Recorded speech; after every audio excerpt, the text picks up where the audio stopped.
Thank you, and welcome to Conservative Pride. So, Kamala Harris is still taking losses even after the election.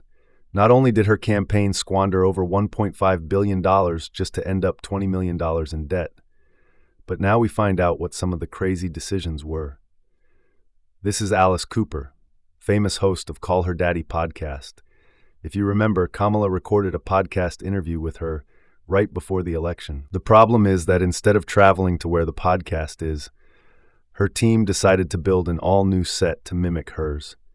It cost well into the six figures to get this accomplished. This once again proves the ineptitude of her whole campaign and the people around her. It also shows the bad decision-making that led to blowing $1.5 billion and ending up in a $20 million hole.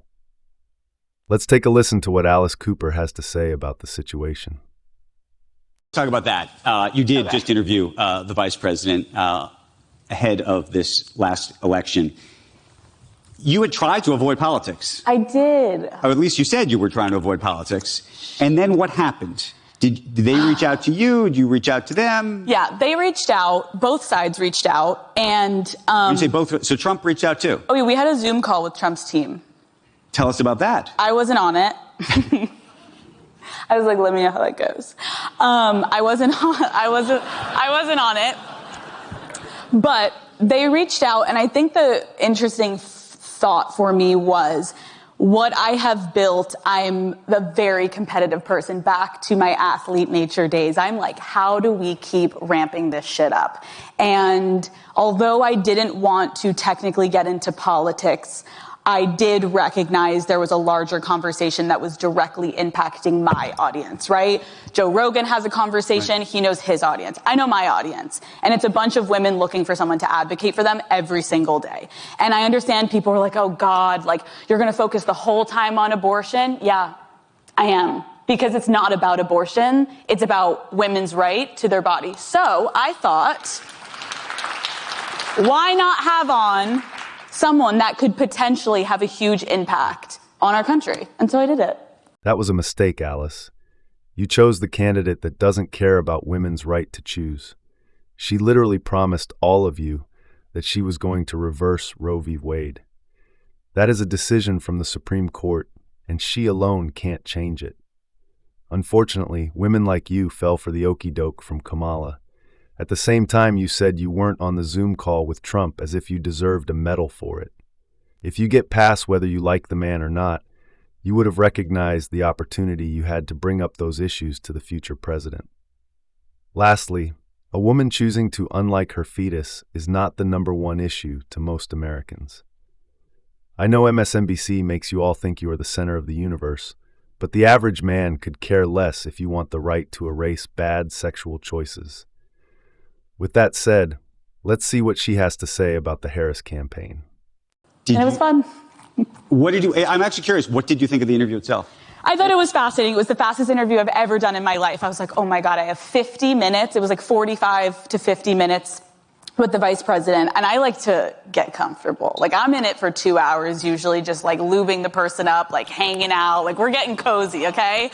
And with the VP, I was like, there was a clock on. So that was a little uncomfortable to me that I was on someone else's terms. But overall, I thought it was a very incredible conversation. And the amount of research and time I put into this interview was probably the most I've ever done in my career, because I had fracking conversations written down. I'm like, ooh, we could go into this and this. But I, at the end of the day, ultimately decided I just wanted to focus on women's rights. And I know some people were like, why didn't you ask her about the border?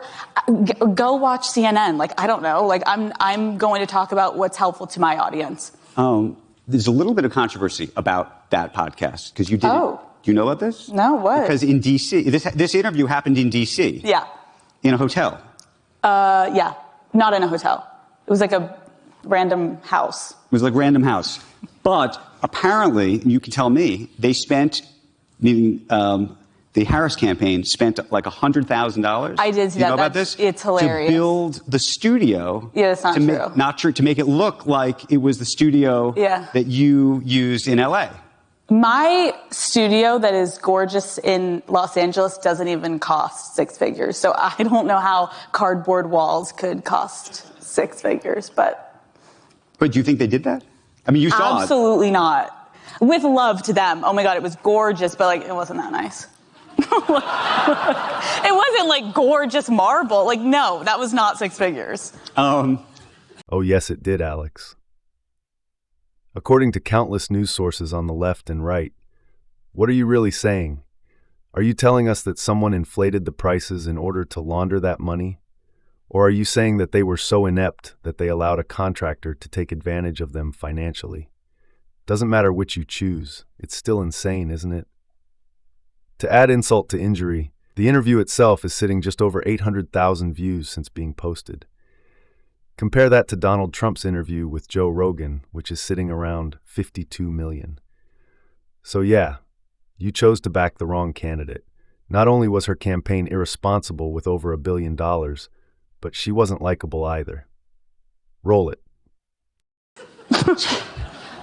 So Trump goes on Rogan. Yes. Do you think she should have gone on Rogan?